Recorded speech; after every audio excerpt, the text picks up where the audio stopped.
دنیا کے اے مسافر، منزل تیری قبر ہے، منزل تیری قبر ہے۔ السلام علیکم ورحمۃ اللہ وبرکاتہ، جزاکم اللہ شکرا لکم۔ اعوذ باللہ من الشیطان الرجیم، بسم اللہ الرحمن الرحیم۔ قل اعوذ برب الناس، ملک الناس، الہ الناس، من شر الوسواس الخناس، الذي يوسوس في صدور الناس من الجنة والناس۔ جزاک اللہ۔ نحمدہ ونصلی علی رسولہ الکریم، اما بعد، فاعوذ باللہ من الشیطان الرجیم، بسم اللہ الرحمن الرحیم۔ ربی اشرح لی صدری ویسر لی امری واحلل عقدۃ من لسانی یفقہوا قولی واجعل لی وزیرا من اہلی رب زدنی علما رب زدنی علما رب زدنی علما اللہم فقہنا فی الدین۔ السلام علیکم ورحمۃ اللہ وبرکاتہ۔ آج کا ہمارا ٹاپک ہے ہر وقت اللہ کا ذکر۔ حضرت طفا بن رافع رضی اللہ تعالی عنہ روایت کرتے ہیں کہ ہم نبی کریم صلی اللہ علیہ وآلہ وسلم کے پیچھے نماز پڑھ رہے تھے۔ جب آپ صلی اللہ علیہ وآلہ وسلم نے رکوع سے سر اٹھایا تو فرمایا سمیع اللہ لمن حمدہ، ایک مبتدی نگاہ، ربنا ولک الحمد حمدا کثیرا طیبا مبارکا فیہ۔ پھر جب آپ صلی اللہ علیہ وآلہ وسلم نماز سے فارغ ہوئے تو فرمایا بولنے والا کون تھا، یعنی کس نے یہ کلمات پڑھے؟ آپ نے نہیں سکھائے تھے یہ کلمات۔ اس نے والہانہ انداز میں کہا، اللہ کی محبت میں اس کے منہ سے یہ کلمات نکلے۔ ایک شخص نے کہا، یا رسول اللہ صلی اللہ علیہ وآلہ وسلم، میں تھا۔ آپ صلی اللہ علیہ وآلہ وسلم نے فرمایا، میں نے 30 سے زائد فرشتے دیکھے جو ان کلاموں کا ثواب لکھنے میں جلدی کر رہے تھے۔ عام طور پر کرامن کاتبین میں ایک دائیں اور ایک بائیں طرف ہوتا ہے نا۔ کچھ فرشتے عبادت گاہوں اور علم کی مجلسوں میں حاضر ہوتے ہیں اور وہ گواہ بھی ہوتے ہیں، واپس جا کر اللہ تعالیٰ کے پاس گواہی دیتے ہیں کہ لوگ کیا کر رہے تھے، اور وہ لکھتے بھی ہیں۔ اور اب آپ دیکھیں کہ ذکر کی یہ قسم جو ایک والہانہ انداز میں ہو، اللہ کی یہ تعریف بے اختیار دل کی گہرائیوں سے نکلی ہو اور اتنے خوبصورت الفاظ میں ڈھل گئی ہو، وہ اللہ تعالیٰ کو کتنی پیاری ہوگی اور اس کے فرشتے کے نزدیک کتنی اہم ہے۔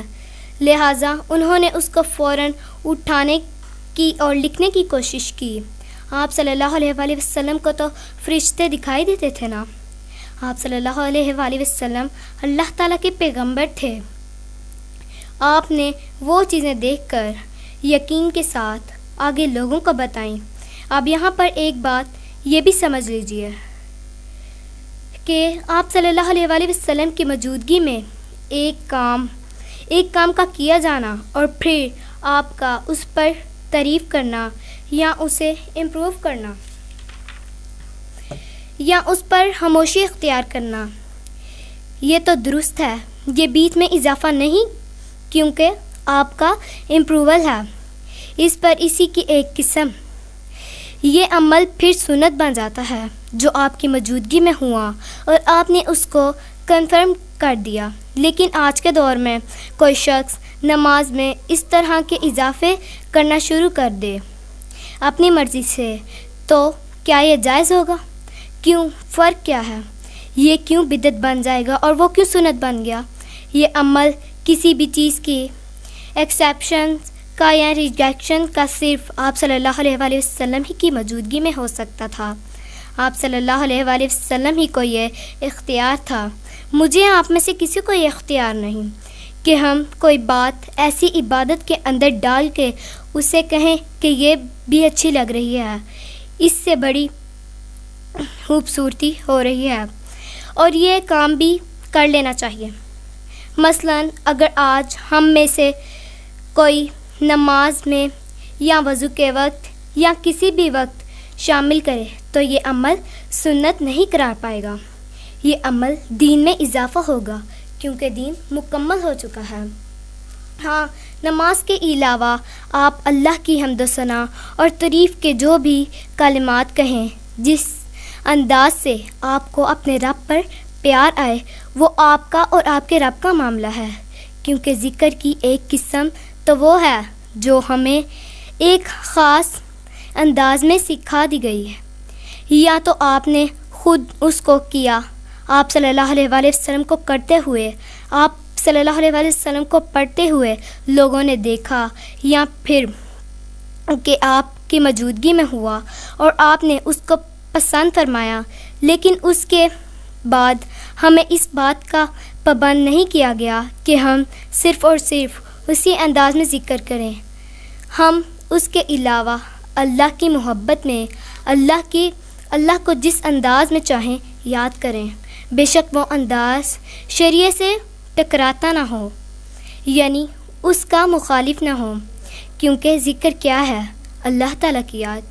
سبحانک اللہم و بحمدک نشہد ان لا الہ الا انت استغفرک و نتوب الیک۔ جزاک اللہ خیر۔ السلام علیکم ورحمۃ اللہ وبرکاتہ۔ دنیا کے اے مسافر، منزل تیری قبر ہے، منزل تیری قبر ہے۔